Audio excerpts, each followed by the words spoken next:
Eu tenho uma lembrança maravilhosa no meu coração. Muitos anos atrás, eu estive visitando Moçambique.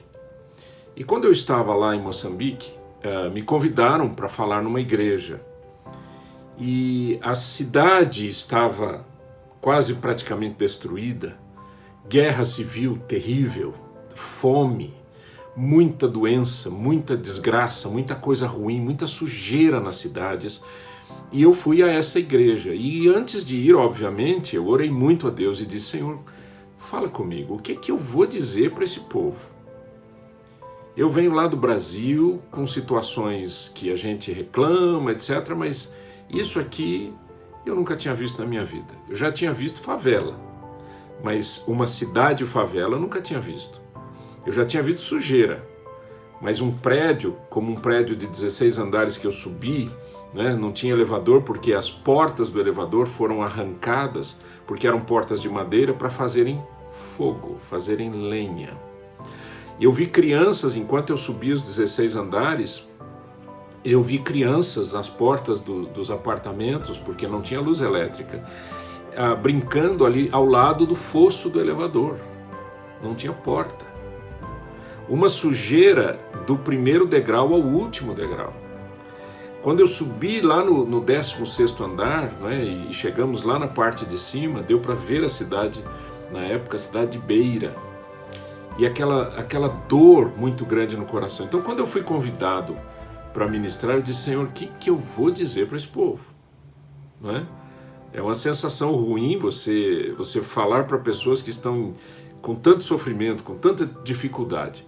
E Deus me deu esse texto, me fez lembrar esse texto da palavra dele, no livro do profeta Jeremias, capítulo 29. Lembre-se sempre que a Bíblia é a palavra de Deus, e a Bíblia tem tudo aquilo que a gente precisa. Tá bom? Então vamos lá. Essa é uma carta de Jeremias aos exilados na Babilônia. Imagine a cena, não é? Se numa pandemia, numa quarentena, as pessoas já estão reclamando, ficam um mês em casa, mas tem tudo, né? Tem o necessário suficiente, e estão reclamando que o mundo vai acabar, etc. Imagine uma pessoa que é retirada da sua casa, da sua terra, do seu país, levada para uma outra situação como escravos, né? E você fica ali agora, acabou tudo, né?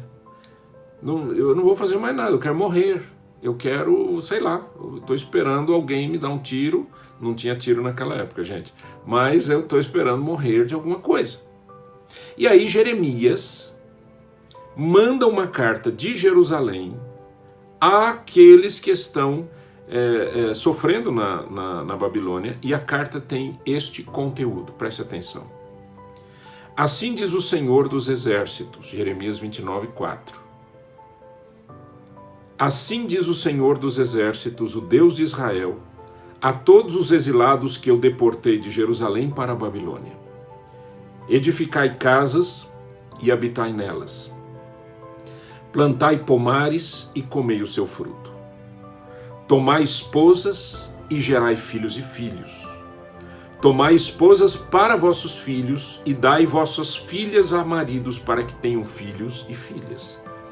Multiplicai-vos aí e não vos diminuais.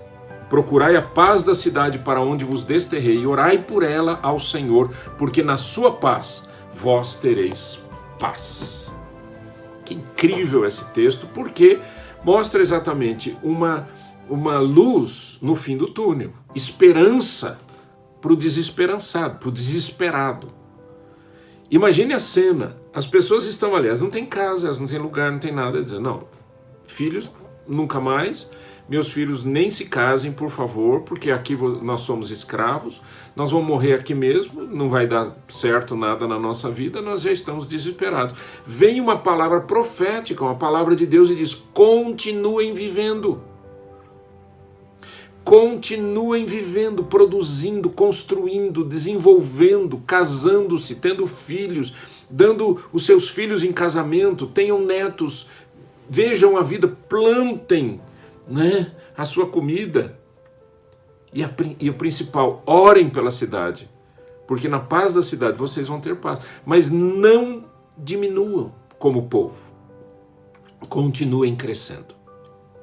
Em tempos de pandemia, em tempos de crise, né, que nós estamos enfrentando mundialmente, a pergunta é a mesma. E agora? O que vai ser do meu trabalho? O que vai ser da minha família? E meus filhos estão querendo ter filhos, e agora, meu Deus? Nesse mundo tão terrível. Não, então, Jesus está às portas. Eu creio que ele esteja às portas, mas eu não sei quando. Você não sabe quando. Né? Eu creio que as profecias bíblicas estão se cumprindo, mas eu não sei quando as coisas vão acontecer. O que eu entendo nas Escrituras é que nós devemos continuar. Continue trabalhando, continue produzindo, continue criando, continue tendo filhos, continue educando seus filhos, continue abençoando seus filhos para que tenham filhos, para que se casem, para que tenham vida. Porque a vida não pode parar. A única coisa que destrói a vida é a morte. Então, quando morrermos, estaremos com o Senhor para sempre, como disse o apóstolo Paulo. Não é? Para mim, o viver é Cristo, e o morrer é lucro. Eu e você precisamos pensar assim. Porque se a gente não pensa assim, o que acontece com o nosso coração? A gente congela, a gente se perde no meio do caminho e a gente começa a tomar decisões erradas. Então, decida pela vida, continue a viver, continue a produzir. Igreja de Cristo continue sendo Igreja de Cristo. E que o nome do Senhor seja glorificado em cada decisão, em cada passo da nossa vida. Que Deus nos abençoe grandemente.